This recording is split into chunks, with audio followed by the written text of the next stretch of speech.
Roughly half of U.S. congressmen are millionaires. They are the 1% they've tried to warn us about. Some people actually feel they are entitled to more. This is what I'm here to talk about, and I assure you this will be entirely nonpartisan. Good morning. I am John Anthony Danek II. I'm here to discuss my outrage and disgust with the obscene amount of money our public servants are making, namely members of the U.S. Congress. I will not share with you my political beliefs. I will not tell you one side or the other if I were to write a fence.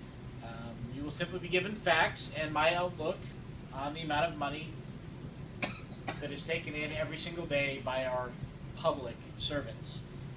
Article 1, Section 1 of the United States Constitution states, all legislative powers herein shall be vested in a Congress of the United States, which shall consist of a Senate and House of Representatives. The next 7 sections go on to outline the general powers of Congress. As stated, Congress is made up of 2 bodies. There's the House of Representatives, whose members are based on the populace of the state. We also have a Senate in which each state has 2 elected representatives. These officials have no term limit. None.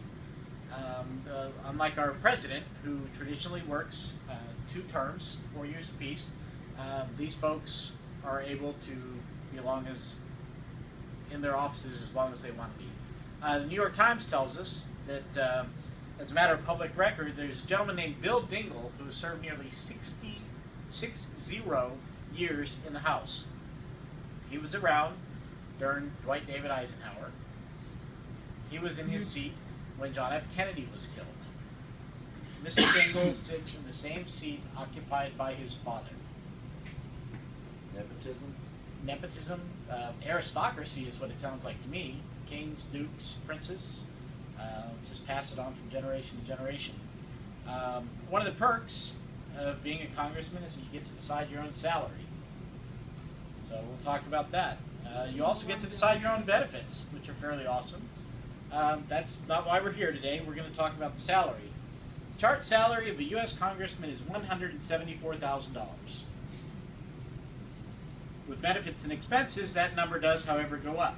Expenses can include such luxuries as travel, wardrobe, and even hair. All totaled, the average is around $1.5 million per year. Nice, huh? Even without the expenses, based solely on salary, and the other category, which is all public record, the estimate is that as many as 2/3 of U.S. congressional leaders are millionaires. 2/3 are millionaires. In September, the Washington Post printed an article. You okay? Yeah, sorry. Complete with graphics.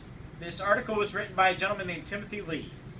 It was written in reference to a quote by Representative Phil Gingrey, complaining that he made too little.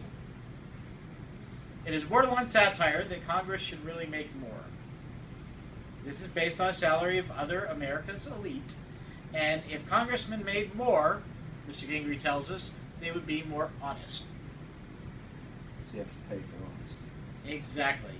If congressmen made more, they would care more about their constituents' needs than their own. So instead of raising the bar, we're simply going to, as you put it, buy their honesty. The median American household salary is $51,000 and $17 as well. So a little bit of change thrown in there as of the writing of this article.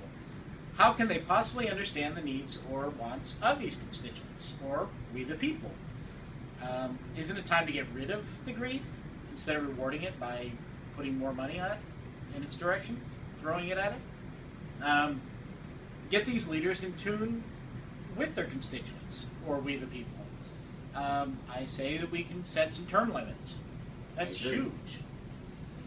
We can find individuals that are interested in making a difference as opposed to a dollar. We can set term limits. That one is my favorite.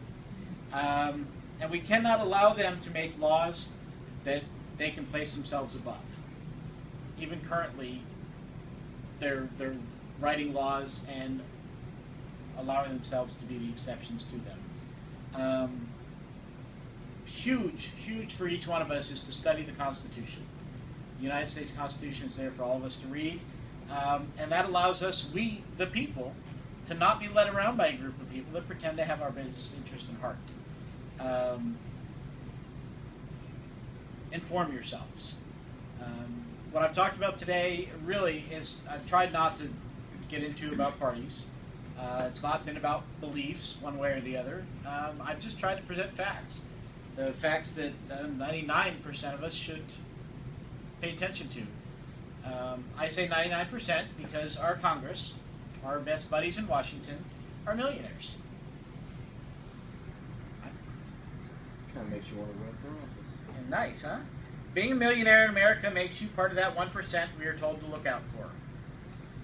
So, let's go out today. Let's stop looking out for the 1% and start looking out for the other 99%. Each one of us, we the people.